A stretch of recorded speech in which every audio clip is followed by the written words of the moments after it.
जय श्री कृष्ण। जय लक्ष्मी माता। नमस्कार दोस्तों, स्वागत है आप सभी का हमारे चैनल भक्ति ज्ञान में। दोस्तों, आज मैं आपको श्री महालक्ष्मी व्रत की कथा सुना रहा हूँ। हर साल भाद्रपद माह की शुक्ल पक्ष की अष्टमी तिथि से महालक्ष्मी व्रत प्रारंभ होता है। माता लक्ष्मी की पूजा के लिए समर्पित 16 दिन धन वैभव खुशहाली उन्नति के लिए महत्वपूर्ण होते हैं।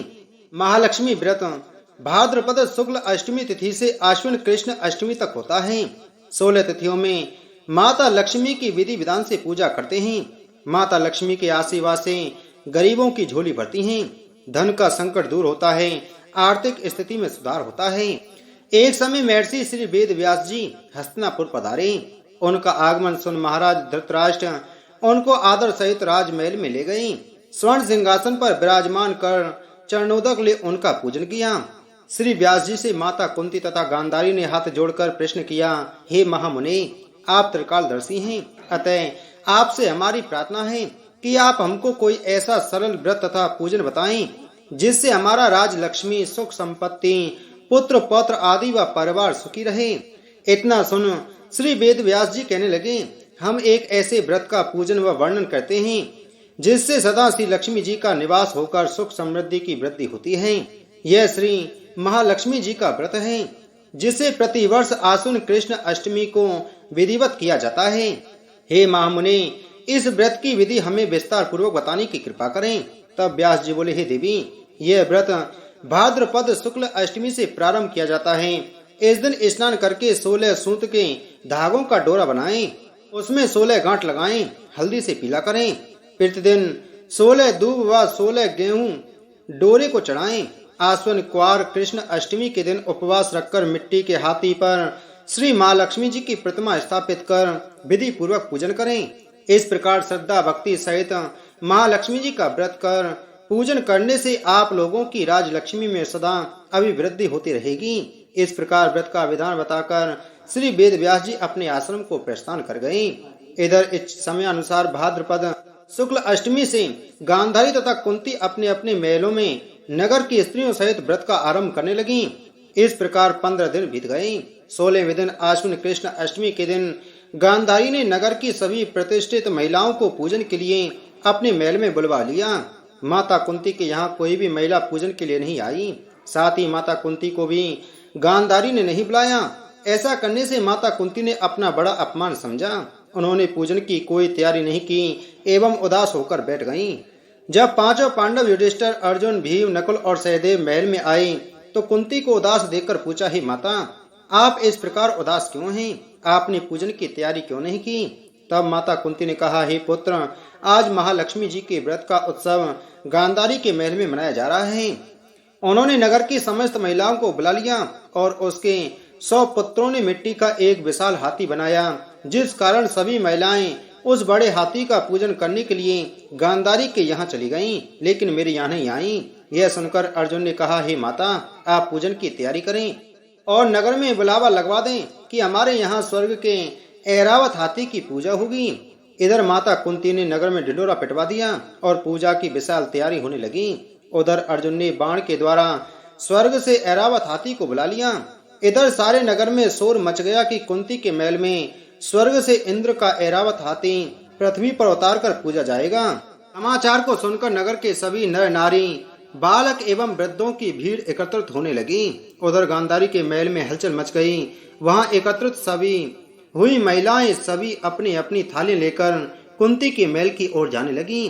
देखते ही देखते कुंती का सारा महल ठसाठस भर गया।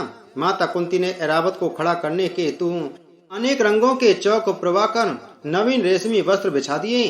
नगरवासी स्वागत की तैयारी में फूल माला, अबीर, गुलाल, केसर हाथों में लिए पंक्तिबद्ध खड़े थे। जब स्वर्ग से ऐरावत हाथी पृथ्वी पर उतरने लगा तो उसके आभूषणों की ध्वनि गूंजने लगी। ऐरावत के दर्शन होते ही जय जयकार के नारे लगने लगे।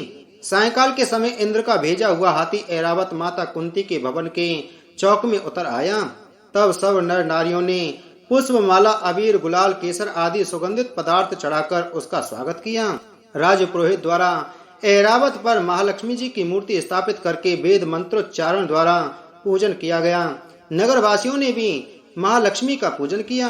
फिर अनेक प्रकार के पकवान लेकर ऐरावत को खिलाए और यमुना का जल उसे पिलाया गया।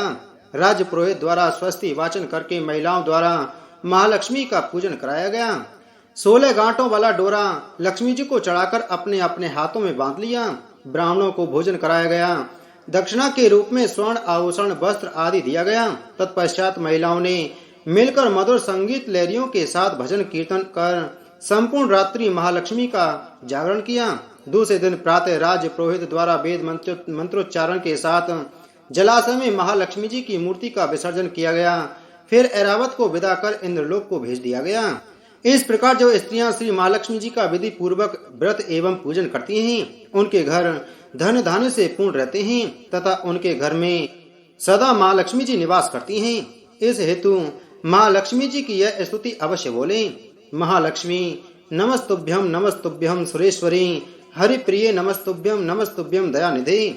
पुराने समय की बात है, एक गांव में एक गरीब ब्राह्मण रहता था। वह नियमित रूप से श्री विष्णु भगवान का पूजन करता था। उसकी भक्ति से प्रसन्न होकर भगवान विष्णु ने उसे दर्शन दिए और अपनी मनोकामना मांगने को कहा।